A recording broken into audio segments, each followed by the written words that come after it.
to the goal of scientific discovery, I do this quick experiment, not as proof, but as an indicator again. It looks like I was wrong. I was assuming it was going to take 4 times the time to roll 4 times as far. It doesn't. I think you're right, Gary. I think it's roughly 2 times the time. But just to show this for anybody interested. Now, I've done these pre-measurements myself. It's roughly done as a ramp, and we're going to roll the weights along the carpet, so it's a roughly equal friction. The bottom line I got, you probably won't see this very well, but this is the one height, and 4 times the height is halfway through the lettering. And I'm just going to count roughly. There's no stopwatch or nothing, but it's a rough indicator. And I'm starting to count when it hits the carpet. 1 1000, 2 1000. Takes about 2 seconds consistently. 1 1000, 2 1000.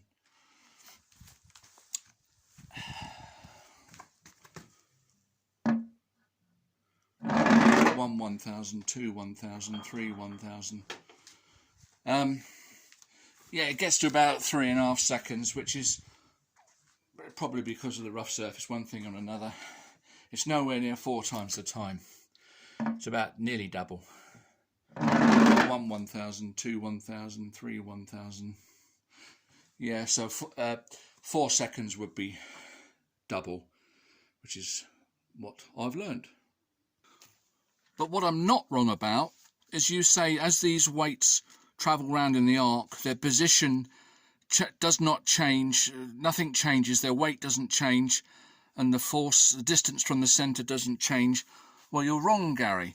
If we measure from the line of action through the fulcrum, this one is 50 and this one is 50. You do it yourself on a bit of paper and you prove that I'm right.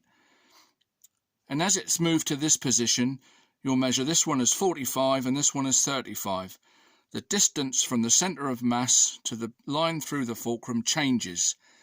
Horizontally, it's equal both sides. When it's at an angle, it's different, and that's what causes the force. And it goes backwards and forwards, and the force changes back to and fro. And you say it doesn't matter that the weight's outside. Of course it matters that the bloody weight's outside. This is the thing of the balance. We've got weights hanging on the outside. They well overpower the weight of the lever. The lever itself can be made insignificant to the bloody weights. It's the weights that's important on the outside. And as it turns, the force does change. Do this geometrical drawing and you'll see it yourself. You won't find a single person on the planet who would disagree with that. If there is anybody, please let me know. Yes, this bloody picture again. Good, pull your hair out. This is what I mean about, if we're going to all argue about who scored the goal in football, not American football, not soccer, it's football, kicking a ball, football. If we're going to argue about who's right and wrong, we've got to know the rules, we've got to agree on the rules. You can't agree on simple logical rules. When I'm talking about the cart rolling through gravity, you keep going back to this thing with the planet and a rocket going past the planet. I'm not fucking talking about going past the planet. Imagine go on a microscopic scale and we're on the surface of the planet, not flying past it. Nothing to do with flying past it. It's all about losing energy to friction, rolling along the surface of the planet.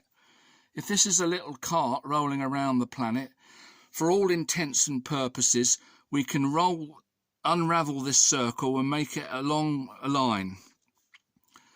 And that's what this is. This circle becomes a flat line, like a flat earth, if you like, yes. And all these arrows of gravity pushing in would become like this. Now you can't escape the gravity. We're rolling along the surface of the earth. And every time I try to make that clear, and you're going, what's he talking about? What's he talking about? And then you go and prove what I'm talking about because you bring up this stupid argument about flying past the planet. So you're moving from outside the gravitational force to inside it to out it again. Same as going through a rain cloud. We're talking about moving through gravity. We can't escape the gravity along the surface of the earth. Forget space and the rocket. You've got to agree, or 2 + 2 is 4, is it not? I can't argue with a retard, and you're acting like a retard. Now, do you agree or not agree with this as an experiment? This is a scale, and you say the faster we move across it, the less weight it'll register. If I had a weight. Imagine this is a rolling weight. Anyway, you can't physically arrange that experiment for many reasons. But in theory, if we had, 100 of these scales side by side in a long line, and then you move the weight across really quickly, you're saying they would each register a little bit less. That's an awful lot of scales to buy for an experiment. What about if that oh, bloody hell. Why don't you give me some money? All this paper I'm using to try and help you.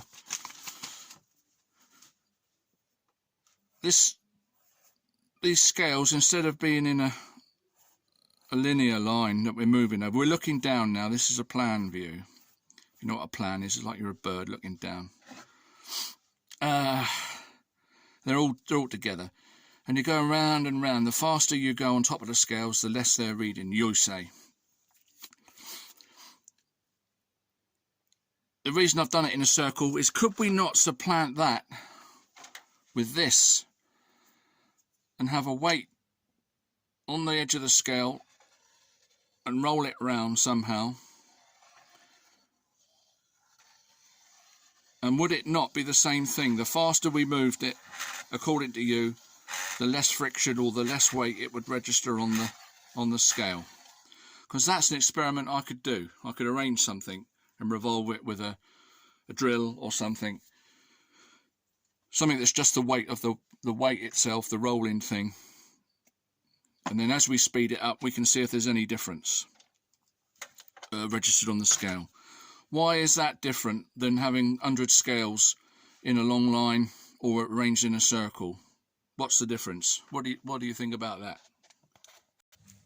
And as a last thing, I'm continually being reminded that you've had to correct me, making a silly mistake of hanging the weights underneath the line and saying that was wrong when we're dropping them from different heights.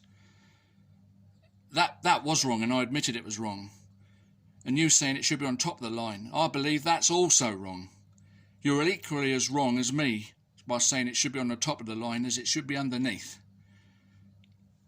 So we'll get to that in another one. And then I can go on about you being continually wrong, which you bloody well are anyway.